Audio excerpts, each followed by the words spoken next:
Hey everyone, this is Gleb, and today I want to show a trick that I use in pretty much every project.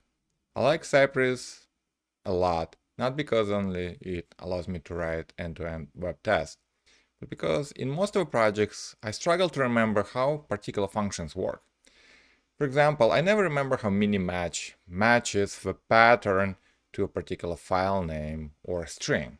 So I always have to write a couple of unit tests just to kind of confirm that it works as I think it does. So if we run this particular example, we have no assertions, no tests really. Right? We just say Cypress.minimatch and it produces a value. But Cypress has built-in cy assertions. So we can say expect to be true, I think. Oh, actually, no, this is false, right? Because minimatch wants to match starting with a prefix path. Okay, so it should be false. Fine. So it already reflects it right here in the command log. And if we want, we can add a message to explain what's happening. So no path prefix, and no path prefix is reflected right here. We don't have any UI, so we can safely kind of move the iframe out of the way. I can then confirm that if I specify maybe a wildcard right here, wildcard prefix, then it becomes true. Okay.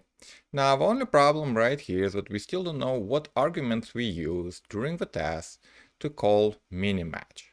So to solve that, I use the following trick. I'm gonna wrap an object. And what's the object? Well, the one that has a minimatch as a method. So I'm gonna wrap it, and to avoid, printing everything, I will say log false. And then instead of just saying Cypress.minimatch, I'm gonna use cy.invoke, and that's the name of a method, and these become the arguments. Okay, so right here, I'm wrapping the Cypress as an object. I'm invoking the minimatch as a method, passing the arguments, and, in this case, should be false is the assertion. And now I can see the invoke in the command line, and I see the name of the method. And if I need to debug this, I'll open the console and I click on the cy.invoke command, and I can see the arguments and what the result was. So pretty powerful, and I can do it as many times as I want, and each time it will be reflected in the command log. So true, for example, here. There is one extra detail for Cypress version 12. In Cypress version 12, cy.invoke became query command. So if for some reason, right, you have a failing assertion, then it will retry and retry and retry, and you know it's supposed to fail. So cy.invoke can skip retries if you add timeout of 0 as an argument, and you put the options at the first position for cy.invoke because the number of arguments to the method is unknown. So the options becomes the first.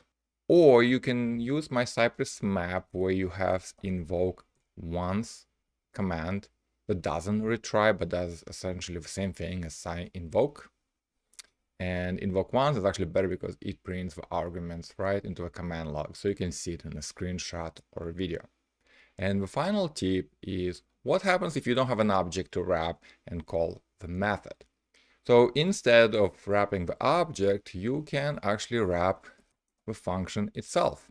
And instead of invoking by name, you can invoke function prototype call or function prototype apply. These are methods on every function in JavaScript that allow you to call it, and you can pass the arguments. But before you pass the arguments, you have to pass the value of this reference used inside that function. Because we're not using really class methods, but this property can be null, so we don't care about it. So we just insert null and pass the rest of the arguments. And now you can see how we're calling the function without any objects. Okay, let's fix it. Okay, so these are my tricks for writing little unit tests inside Cypress so that you can easily debug them using Cypress Command Log.